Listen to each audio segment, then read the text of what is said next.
Hello and welcome to the Emotion at Work podcast, where we place emotion where it belongs, at the heart of the people, the processes and the place of work, where we create environments where people feel safe, where they feel confident and when they feel optimistic. Now today we are looking at the internal game of leadership, and our guest is on a mission to help leaders understand that practical strategies and frameworks, although important, they're not enough if you aspire to be exceptional. Our guest advocates for emotional mastery as a key superpower of exceptional leaders in the workplace, and says that mastering your internal world to change the game. So it's a pleasure to welcome to the Emotion at Work podcast, Sara Sabin. Hi, Sara. Hi, Phil. Thank you for having me today. Oh, thank you so much for coming on. So when I did the intro, I had like a smile on my face, which the listener could probably hear. And that's because I'd sort of 15 seconds before I'd begun the intro and realized that I'd not hit the record button, which brought a risk that we would have spent an hour talking and not actually had anything to show for it. But thankfully we managed to catch it. So we're all good to go. The irony is, if we'd have talked for an hour without record, probably we would have said something so profound that it would have been lost to the world forever. I know. It would have been like, oh no, the world never got to hear it. But thankfully, they will. All right. Okay. So as is typical for the Emotional Work podcast, then, where we're going to begin is with the unexpected yet innocuous question. And my innocuous question for today is, what's your relationship or your kind of thoughts and feelings on trees? That is so random. Unexpected? Yes, it was. My thoughts on trees. I love trees. Do I hug trees? No, not really. Okay. But I like being near them, walking under them. They are great when it's raining because they offer you some rain coverage, and they're great in summer because they give you shade. So I have overwhelmingly positive feelings towards trees. Nice. So I love trees, but for different reasons. I just love climbing trees. Like even now, as a 40-something-year-old man, if we go out walking in woodland, if I can find a tree to climb, I just love climbing a tree. I think partly it's like there's the risk element, I think, of climbing a tree, but also I think it's the change of perspective, and it's looking through kind of I guess if it's winter, we're looking through the branches, if it's summer, looking through the leaves, and just having a really different perspective on a place where you were before. So because I think on the ground you have a certain perspective, but I think then when you're elevated in some way, I think it just gives you a completely different perspective on the place that you're in. And yeah, I just really enjoy that. One of my favorite things. My wife tells me off a lot for it, because she's like, Phil, stop being dangerous. You're teaching the kids bad habits by like climbing trees super high. Like, yeah, but it's fun at the same time. I love that. Because, you know, there's that expression, you can't see the wood for the trees. But obviously, if you climb really high up a tree, you can see the wood. Yeah, absolutely. Absolutely. Yeah. And I agree with you completely as well. The different kind of, depending on the season, the different benefits that you can get from, you know, whether it be shelter from the rain or shelter or shade from the sun. Yeah, definitely. And do you have like a particularly favorite tree? I have to say I'm not au fait with like what different types of trees are or species or anything like that. I do remember though from childhood, like what I used to love to do, and I probably still love to do it anyway, but like the conker trees. Yeah, horse chestnuts. Love those. In autumn, used to go around collecting the conkers and like taking them to school, and it was like a whole thing. So I do love those trees because it brings back happy memories for me. Yeah, no, I love that. And where all three of my children went to primary school, there were some horse chestnut trees outside the school and then in the park that's right next to the school. So many times when they were younger, we would just come home with like pockets full of conkers. And then they believed the whole idea that conkers scare spiders away. So we then had like conkers on every windowsill and next to every kind of crevice that there could be, so that spiders wouldn't arrive or be present in the house. So yeah, I agree did with it you. work? Did it No. keep away the spiders? No. Shame. No, definitely not. And similarly, I remember just getting conkers and soaking them in vinegar or baking them in the oven. I remember, because I think about it now as like with an adult head on, in terms of, I used to just beg my mum to let me put conkers in the oven for a certain period of time. And with like my adult head on, I'd be like, well, what a waste of money that is. I'm paying electricity to heat the oven to warm up conkers so that Phil can try and win a conkers fight at school the next day, so he can get that kind of perfect kind of crust to the edge, but also anyway. So yeah. Well, okay, we have a shared love of conkers then. There you go. And not only a shared love of conkers, a shared love of all thing emotion, I think would be fair to say as well. Yes, indeed. I was very excited when I first talked to you, Phil, when you told me the story of why you started realizing emotions were important. Love a good story. Love a good story. And one of the things that's really important for you, and I mentioned it in the introduction, was this idea of emotional mastery. So I was just wondering, for the listener, would you be willing to kind of define what emotional mastery is for you? With pleasure, because it's something that is quite often misunderstood when I talk about it, because people say to me, Sarah, do you mean I will never have another emotion again? Excuse me. And I will say to you what I say to them. No, this is not about transcending all emotions. We are human, and as humans, we have emotions. And that also goes for people who say to me, Sarah, I'm not an emotional person. I don't care if you are outwardly emotional or not, you are having emotions going on internally. So it's not pretending, emotional mastery is not pretending you're emotionless because you don't outwardly express.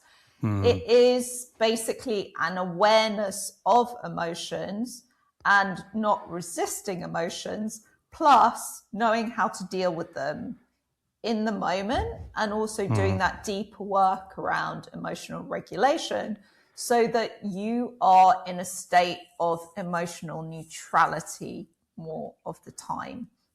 And that is the optimal state for rational thinking and also for intuitive thinking as well.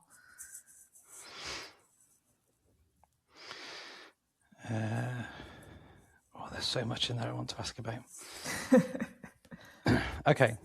So emotional mastery isn't about transcending all emotion. It's about not resisting.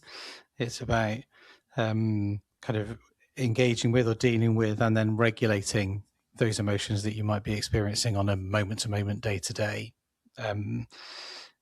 basis. And then the bit that you added, that you sort of did at the end, is about emotional neutrality. And again, I when I first sort of heard you say those words, I was like, oh yeah, but like emotions aren't neutral. So how is emotional neutrality that optimal state for both rational and intuitive thinking? And so if a listener might be thinking the same thing, like, is emotional neutrality meaning that, you're not feeling something? So how is emotional neutrality that optimal state for rational and intuitive thinking? So if you are emotionally triggered, your prefrontal cortex is impaired. And when your prefrontal cortex is impaired, you are unable or have a reduced ability to be able to think rationally. So if you think about being in the workplace and going through some kind of struggle or challenge at work, the last thing you need is for your rational ability to be impaired and for your emotions to be running the show. And also, if I refer to intuitive thinking as well, a lot of times when people get those kind of flashes of insight about how to solve a problem or whatever, those can often actually come from emotions. Emotion and intuition are two different things. So basically, if you are in a triggered state, both of those ways that will really help you work through a challenge, a problem, or make a decision are going to be impaired. But when we're talking about emotional neutrality, I suppose people can be like, well, it sounds kind of boring being neutral all the time. It's work to get to neutrality. And essentially, it feels really weird for people, especially when they've been on like some kind of emotional roller coaster, which actually a lot of us are. We're high, then we're low, then we're high, and then we're low. And so it continues. So I've had clients say to me, Sarah, I feel at peace. At peace is something I hear a fair bit from clients doing this work, because they're like, it's weird. I don't know what to do with this. There's all these challenges going on, but like I'm at peace with it. I'm like, okay, great. That is what we're talking about neutrality. We're not talking about a sort of beige is my least favorite color, by the way. Okay. Another innocuous fact about me, because it's just blah and bland. Right. So we're not talking about bland. We're talking about a state of calm, essentially. Okay. And so, and I don't think this is what you mean. And so therefore I want to ask the question to be sure or to be clear. And so that state of calm isn't about like ambivalence and not caring. Would that be right? Correct. Yes. Okay. And I also want to bring in the point that it may sound like neutrality is just about suppressing, right? So it might seem like I'm saying that. I'm not saying that. And I think that's a key point to get across as well. Yep. Suppressing emotions is basically denying them or distracting yourself from them or resisting them. So basically you're really angry, but you're like, no, I'm not really angry. I shouldn't be angry, etc. And this kind of thing around toxic positivity is a problem because it is a form of suppression. And you have to deal with the emotion first in order to get to neutrality. You can't kind of gloss over and be like, oh, okay, great, everything's sunshine and rainbows, if you are not feeling like that in the moment. So the path to neutrality is being aware and also not resisting it. Because when you resist it, you're adding more and more and more layers to the emotion. So you're feeling anxious, but then you're like, I shouldn't be feeling anxious. And then you feel shame around feeling anxious. And you're like literally like blowing this thing up. So it's the awareness, acknowledgement, and acceptance of the emotion. And then labeling it as well reduces your emotional reactivity.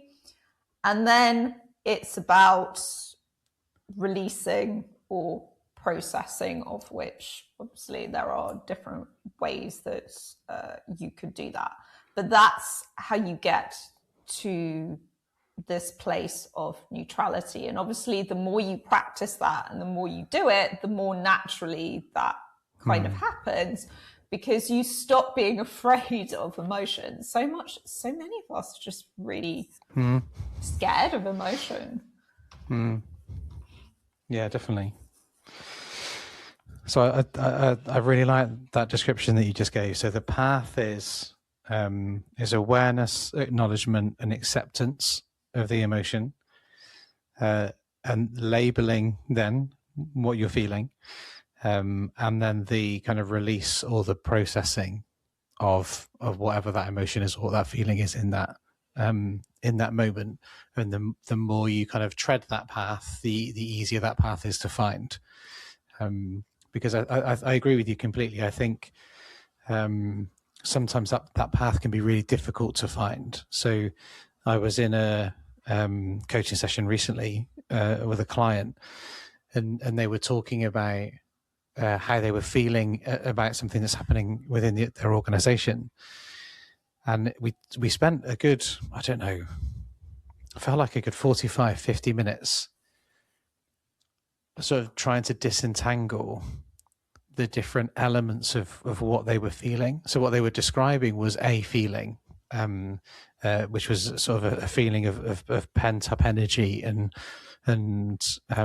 frustration about what's happening and anxiety about what might be happening next. But for them, it was about one thing. And actually, when we disentangled it, what they were doing, they were bringing together and combining a number of different, what you and I would probably label as triggers. They were wasn't necessarily a language that they had or they had available to them, but they were combining a number of different situations or a number of different triggers together and just putting it as one feeling. And what we then did was try to disentangle those then to try and increase that awareness of what is the combination of things that are happening into that moment of frustration and anxiety, acknowledging what those different elements or components were, accepting that they were there and all the the relevant level of control they had on it, and then being able to label it was really helpful for them. And then that then kind of took them to that place where we were able then to kind of release and process. So I love that kind of pathway description that you've just outlined there. Yeah, I mean, I think I'm just going to add something to that. Yeah, please. For anyone listening that is like, I didn't have time to do that in the moment. Who has time to do that when you're in the middle of a meeting or a pitch, presentation, whatever it is that you're doing? You're basically training yourself to be able to do it in the moment, the more that you do it. But even if you don't have that, there are hacks that you can do in the moment to switch your emotions quite quickly. So the message I want to say is that never let a situation or yourself push you into doing something from an emotional place. Like, you will always have 30 to 60 seconds that you can use to regulate yourself. And it's well worth you doing that rather than you choosing to lead a presentation from a triggered place. And what might be, if I just pick up on that theme then, what might be something that either you kind of share or explore with some of your clients in the work that you do, or things that you might do in those 30 to 60 seconds that bring you back? So, for example, one of my favorite things to do is I buy myself time through sort of summarizing and paraphrasing. So I had this just yesterday. I was in a meeting with somebody, and I was just massively overwhelmed by the volume of information they were giving me, and my lack of clarity about what the ask was. It felt like it was just like an information kind of overload, and I was trying to make sense of it and figuring out what it was. So my hack then, I guess, within that 30 to 60 seconds was to say, okay, so this is what I think I'm hearing. You're telling me this thing, this thing, this thing. You're linking that to this and that and the other. And I've heard all of that, and I'm leaving it unsure as to what the ask of me is. So I'd really like to get into that next. But that summary just allowed me to, I guess, make sense of what it was I was feeling, label what I was feeling, and then process it to say, this is what I need to do next. So that would be one of my examples. What might be an example that you would give for that? What you can do in that 30 to 60 seconds, those hacks to give you maybe those choices, so you're not making a choice from an emotionally charged place. So I'm going to give an easier hack and harder hack. Oh yeah, go on. No, I love that. An easy hack and a hard hack. I like that.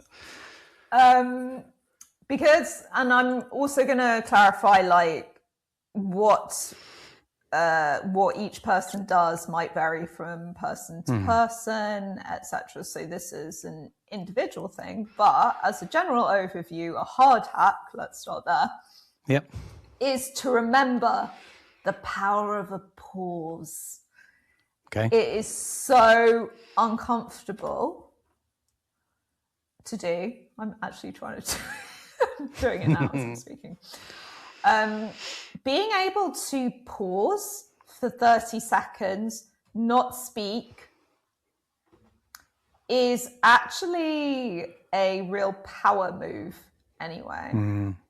And in that time, if you use that time just to breathe and consciously take the pause and sit with the discomfort, you're reducing your emotional reactivity in that time. And when you speak, hopefully you're saying something impactful and of real value because you've taken the time that you need to actually answer the question or speak in a way that's really valuable.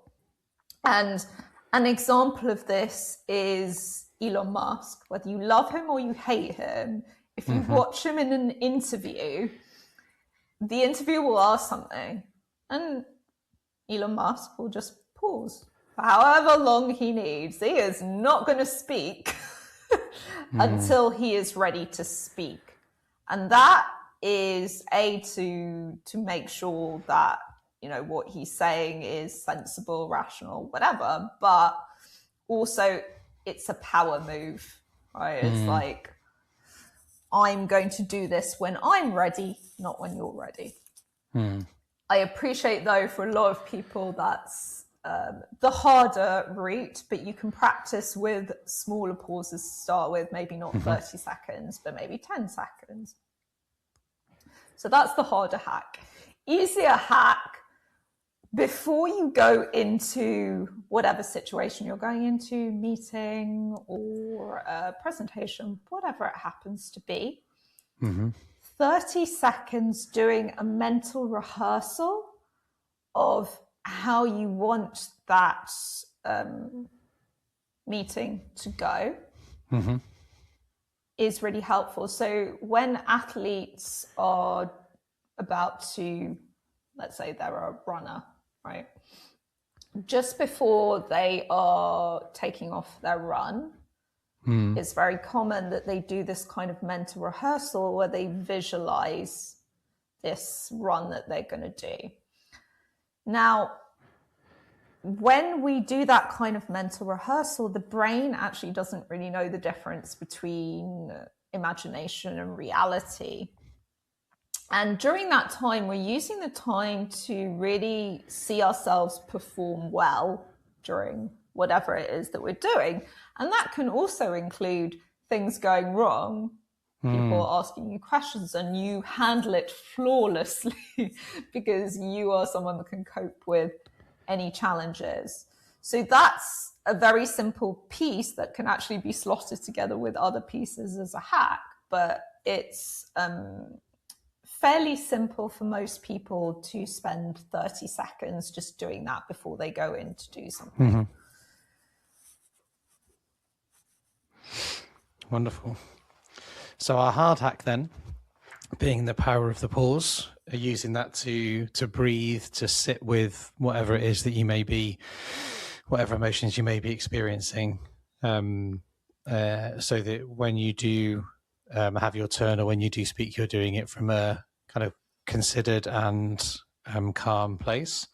And then for our easy hack, that 30, 60 seconds of mental rehearsal before we go into that situation that we may be going into where we think it could be emotionally charged, then imagining it going brilliantly, imagining it going wrong and us dealing with it flawlessly, so that we can sort of train ourselves to anticipate what what is going to happen that's going to give us the best outcome, rather than maybe anticipate what might happen that would give us the worst outcome.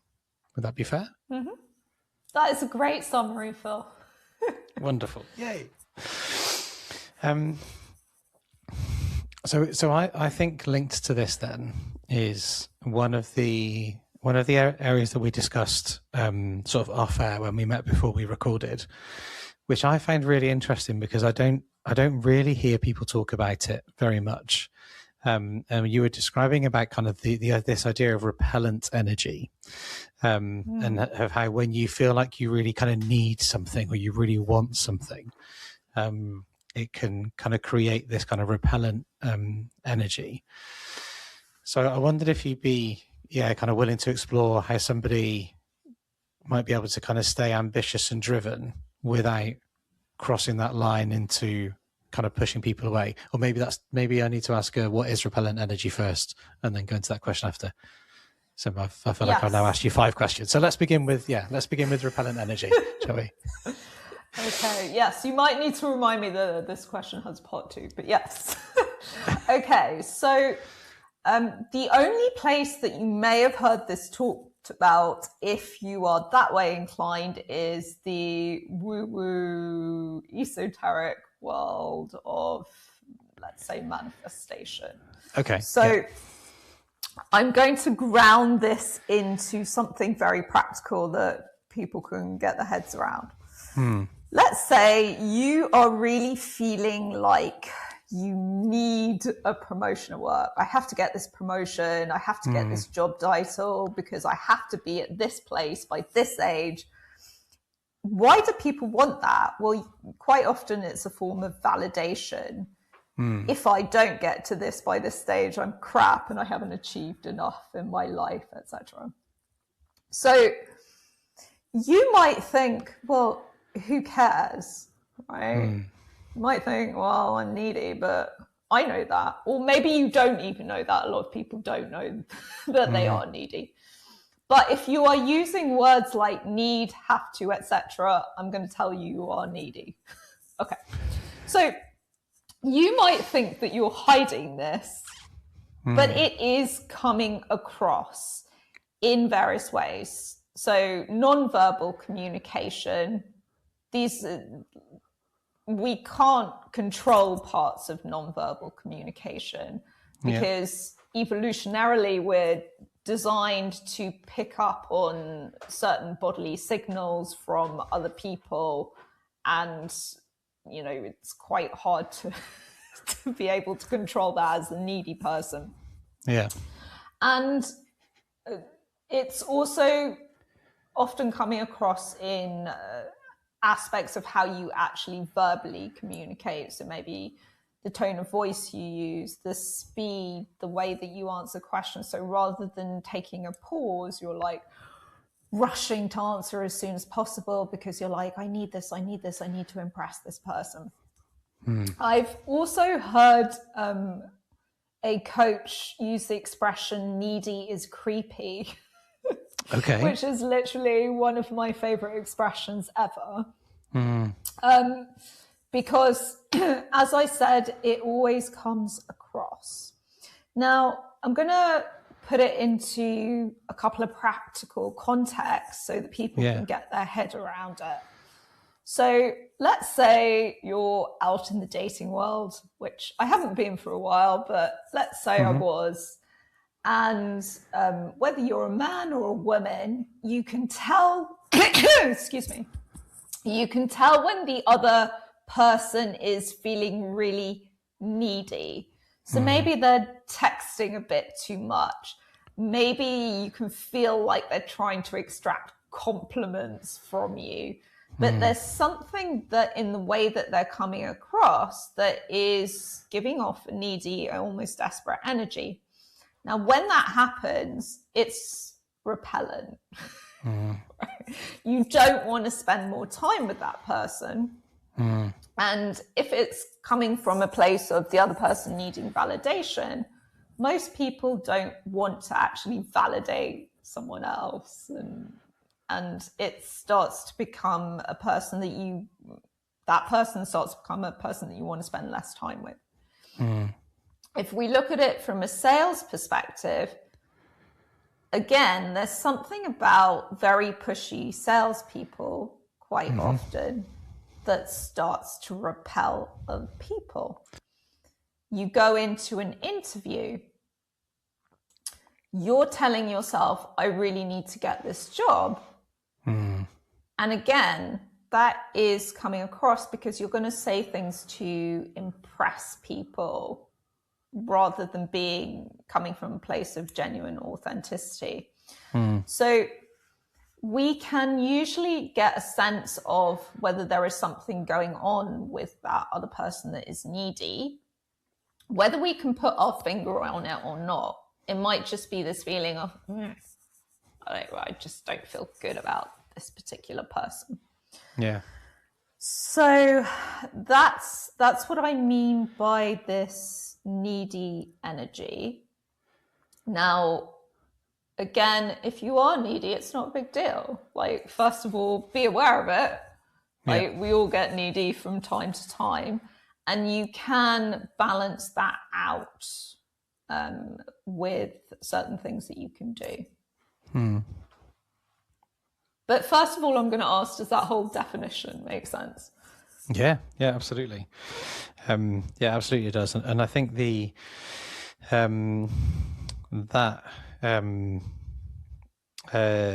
kind of where people are giving off a message. So they might be giving a message, but they're giving off a slightly different one, if that makes sense. So they might be saying one thing, but they're giving off a slightly different message. So the message they're giving is, "Oh yeah, I'm great at this," and then it's giving off kind of needy vibes, or it's giving those things off as well. And I think one of my favorite kind of ways of describing it is taken from a friend of mine called Cliff Lansley. And Cliff and I do a lot of work together in the kind of behavior analysis and deception detection world. And he talks about is actually sort of deception detection is the wrong way around, because you're not trying to catch a lie. What you're trying to do is catch the truth, because people are always leaking the truth. They're always telling you the truth. The question is, are you paying enough attention to notice what the truth really is, rather than maybe what they want to give you, if that makes sense? Oh my gosh, yes, that makes so much sense. And unfortunately for a lot of people, if you're not observant, you will miss that. But quite often it's in what someone isn't saying that the truth lies. Yeah, most definitely. Yeah, most definitely. Okay, so I think there was a part 2 to that question. Yeah, there was. Yes, that's what I was going to do next. Yeah, there was. Yeah, that's what I was going to do next. So let's say you do feel like you really need that promotion, or you need that sale, or you need that job. How do I kind of retain my ambition and my drive without being repellent? Okay. So I'll give a few things for people to look at. They're emotion related. There are other things, but these will be helpful. Now, I want to caveat everything I'm going to say with reducing the emotion and want for something doesn't mean that you're going to sit on the couch and eat crisps crisps or potato chips, depending on where you hail from. Depending on where you're listening from. For the rest of your life, you're just taking away this real attachment to it that can give off this repellent energy, right? So first thing, whenever we want something, we're actually chasing a feeling. So what I mean by that is a lot of people like, I need money, I want money, if I have money, I'm going to buy X, Y, and Z. It's not the money itself rather. So if you had £1 million sitting in a bank account and you could never spend it, you're probably not going to derive that much pleasure from it, because you're like, well, it's just here sitting in a bank account, right? So it's not the money, and I can never spend it, so what's the point? it's not the money itself, it's whatever it is that's underneath that that's driving the want for it. So it could be external validation. That's quite often a factor. I want other people to think I'm powerful and great because I have this fancy car and fancy house and this and that and the other. It could be that the feeling is I never grew up with money and therefore I'm really wanting this feeling of security. So there are various reasons why people want the things that they want, and that includes a promotion. Again, do you want the promotion so you can tell other people that you're now CFO or whatever? Yeah. So you want to identify whatever this feeling is, power, validation, freedom, whatever, and you want to try and give it to yourself. So let's say you want money because you believe it gives you freedom, right? And one of your goals is to be financially free. You want to find ways to prove to yourself that you are free at this moment in time. Let's say you want money because you want to feel successful. Know that no amount of money can satisfy an internal wound or feeling that you feel you're lacking, right? Which is why a lot of multimillionaires, like, they're internally no better off for having all of this money because they thought the money would fix things, right? So it's quite a hard thing to do, but in identifying what it is that you're trying to get from that thing and finding small ways to give it to yourself now, you're starting to reduce that level of want. I mean, even if you think, for example, let's go back to money, you think it gives you power, you could go to the gym and train yourself to start lifting 50 kilo weights, and that's you being powerful in your body, right? So it's another way of giving that to yourself. So that's number one. Number two is kind of balancing out this neediness, where basically, rather than being like, I need this to happen, I need this to happen, I need this to happen, you are going to balance that out by making a list of all the negative negative things that would happen if this particular thing happened. So let's say you're like, I need this sale to go through because I need money, right? Yeah. Then the negative reasons of the sale going through is I have to pay tax on it, I have to pay VAT on it. I'm suddenly going to up the level of pressure that I feel at work, and that might be detrimental to me. So you're actually looking at the negative aspects of getting whatever it is you want. And there always will be negative aspects because nothing is wholly positive or negative. And again, this is serving to balance out the need. And you can take it to a really extreme way. You can be like, if I lost every cent I had tomorrow, and I had no money left, what would the benefits of that be? I've actually tried this exercise. Be like, I get to get really creative about how I make money. I get to start again from ground zero, knowing everything that I know now, so I can bypass all the mistakes that I've made before.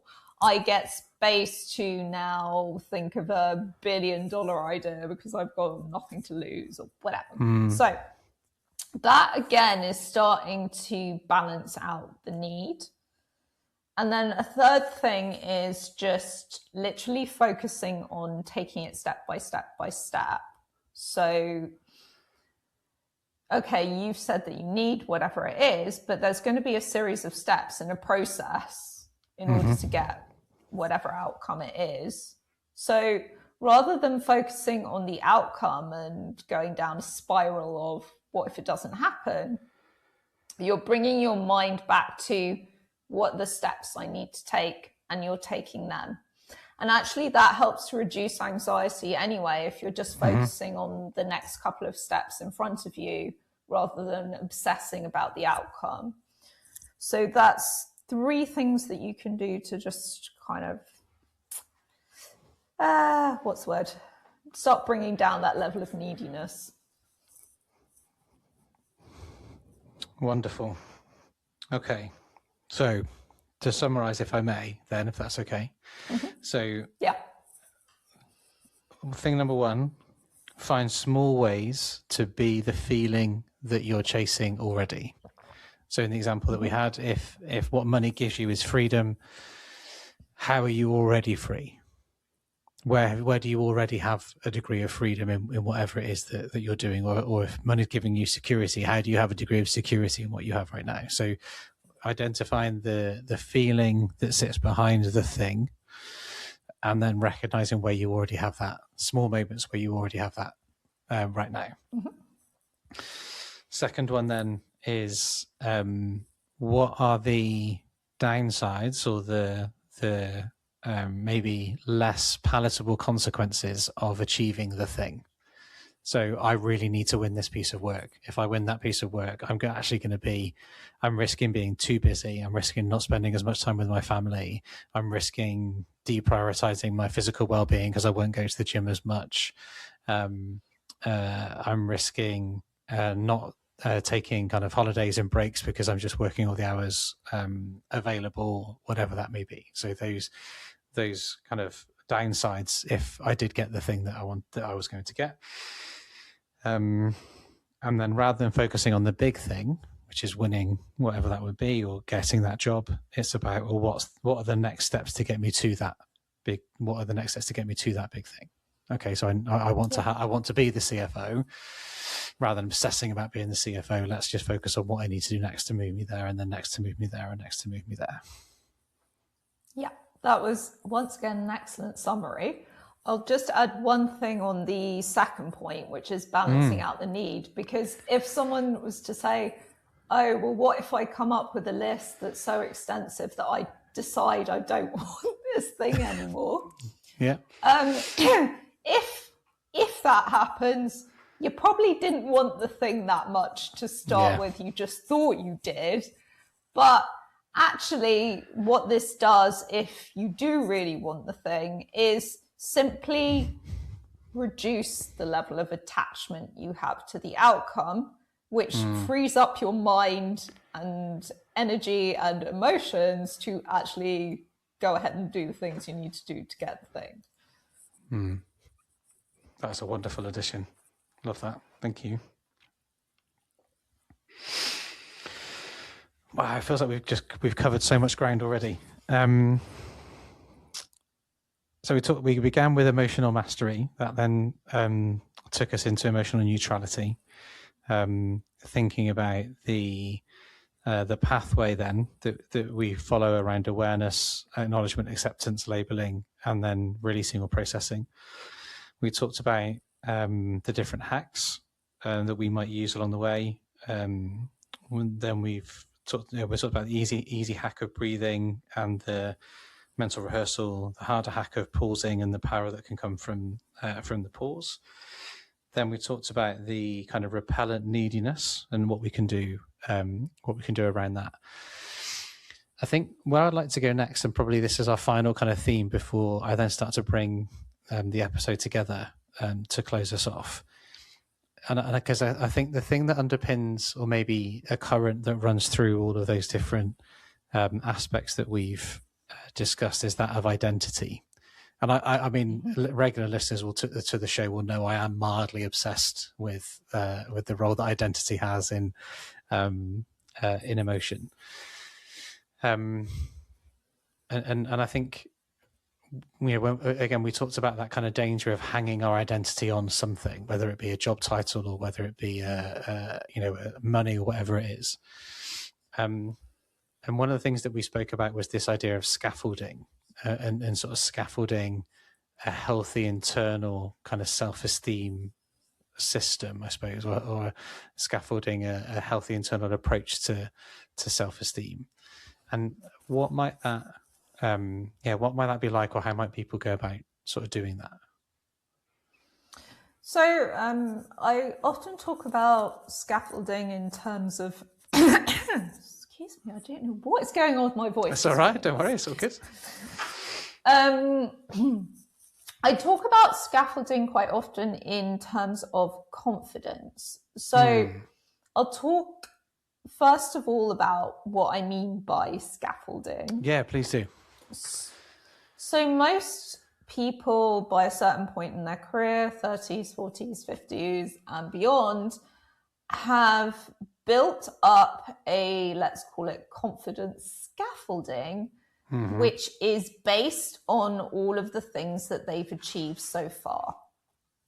Okay. So job titles, going up a ladder, starting a company, a certain amount of money, whatever it is. All of these things are external. And that is wonderful if you never have any challenge in your entire life, right? So if that external scaffolding stays in place forever, then great. Your confidence levels will probably last forever. But as we know, life doesn't tend to work like that we just sail through it without any challenges at all. So the problem starts to happen when that external validation is starting to become a bit shaky. So some examples of that are, let's say you suddenly lose your job one day and you're like, shit, my whole identity, to use your word, was based on this particular job. Who the hell am I? You see people go into a state of depression after retirement because they've built up a whole identity on their working career and they don't know who the hell they are anymore. Maybe it's as simple as they were in a job where everyone was like, you are the best thing that ever happened. And then suddenly they move company and it's like the opposite. No one's saying that to them anymore. And so that scaffolding starts to fall down, and with it often goes people's confidence.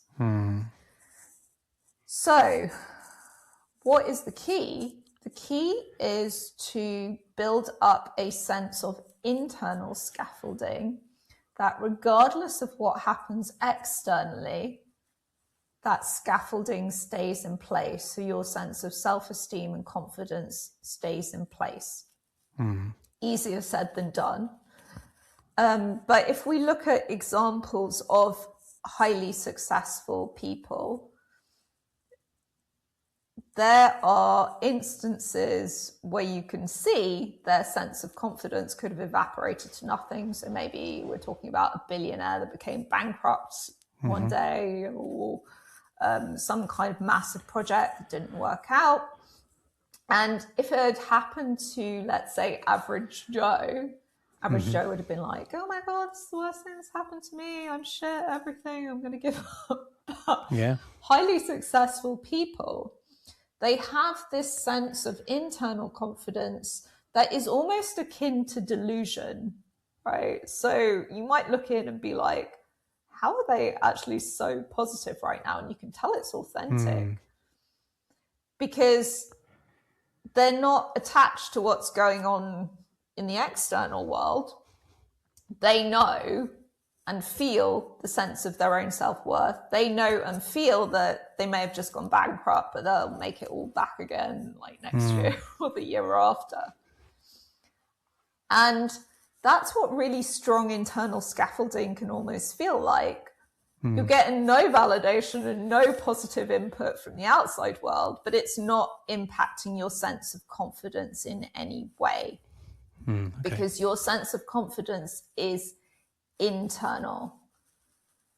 And aside from, billionaires and that kind of ilk of people, for most people, the only reason they ever have to build that sense of internal confidence is if something happens to really knock their confidence externally and they're like, wow, I'm in my 50s and I have less confidence than I did when I was in my 20s. That's something common that I hear.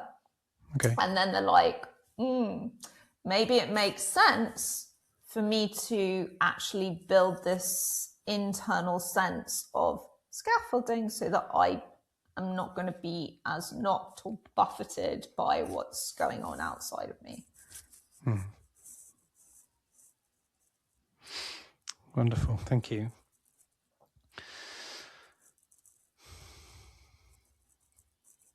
So I think what am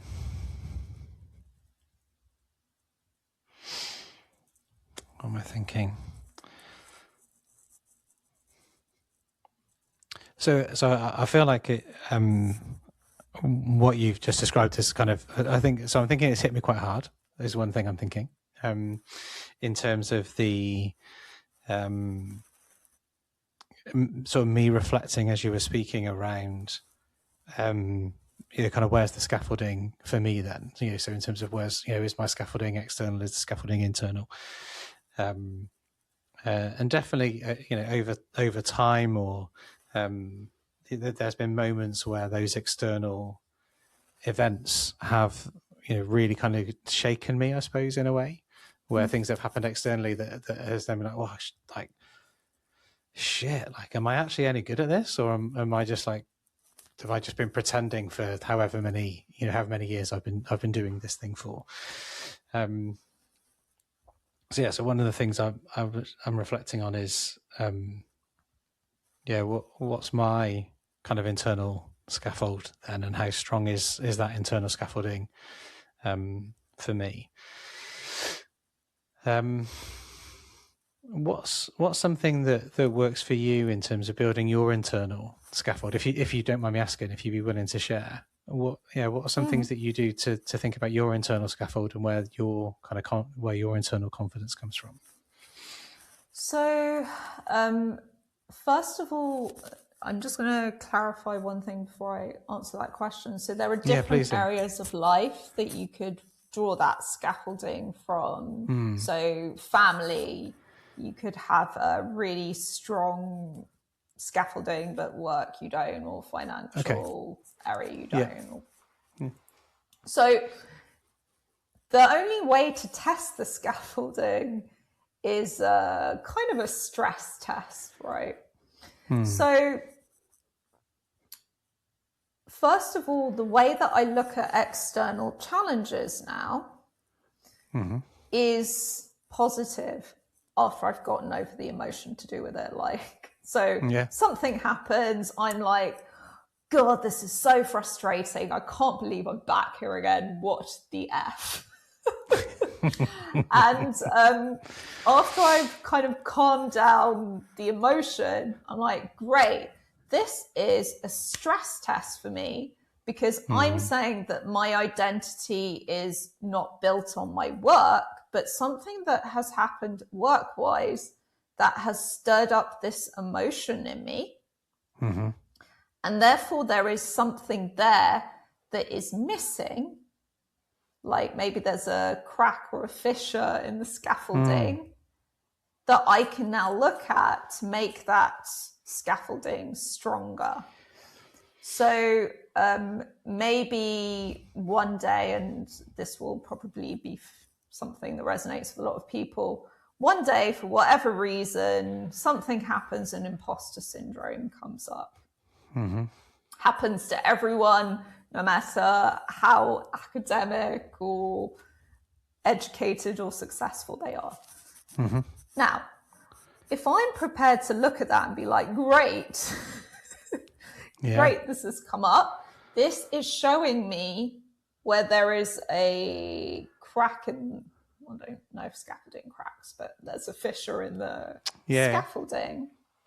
Because actually in this certain aspect, I feel a bit insecure, then I can actually, I've identified the feeling, I've identified the need, and I can start to build an internal structure that strengthens that part of the scaffolding that's weak. Now, without going into detail, because this would be a far, far, far longer conversation. How do you build internal scaffolding? It's, again, with micro moments. So you're finding evidence of, let's say, you have imposter syndrome because you don't know enough about, I don't know, astrophysics. I don't know why that's the thing that came to mind. Why not? So you have imposter syndrome because of that. Now, most people would be like, okay, well, I now need to go out and do a PhD in astrophysics. But actually, that's not going to fix the feeling. So what you're going to do then is find evidence of how much you already know in that area, so that if you then choose to go out and do a PhD in astrophysics, you're doing it from a place of genuine curiosity rather than, I'm doing this to kind of take something external to add to my scaffolding. So anytime you are compelled to do something externally because you feel like it's going to prop up that scaffolding, just pause for a moment, be like, okay, really, why am I doing this? What's going on here? Yeah. And how can I strengthen that scaffolding from the inside first?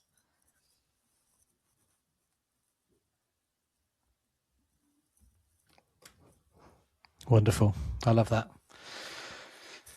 And I think that's a wonderful moment, I think, to start to segue into closing the podcast episode off, because I think that was just such a compelling way to bring it together to a close, which is fantastic. So thank you.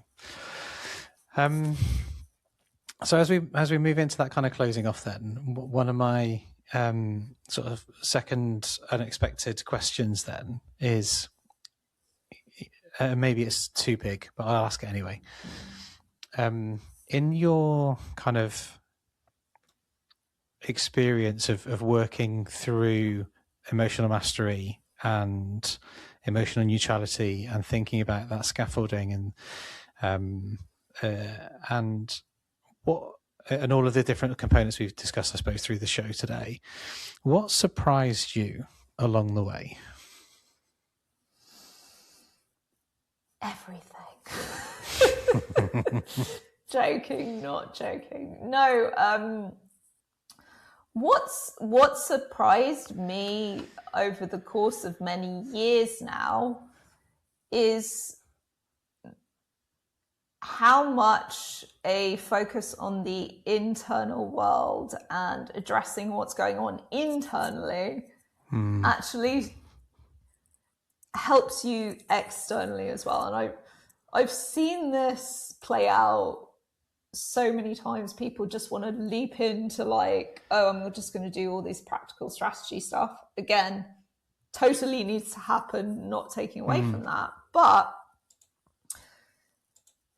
by just focusing on some of the pieces that form part of the internal world first, such as emotional mastery, what they find is not only are they happier, more at peace, etc., but the way that people respond to them is starting to change naturally without them having to manipulate or try and control anything. It's not surprising to me now, but over the course of the years I've been experiencing this, working on this, learning about this, working with clients, it was something that surprised me at the beginning. Yes. Love that. Wonderful. Okay, so if our listeners then, Sarah, want to find out more about you, want to get in touch, what would be a good way for them to do that? So you can go to my website, which is sarasabin.com.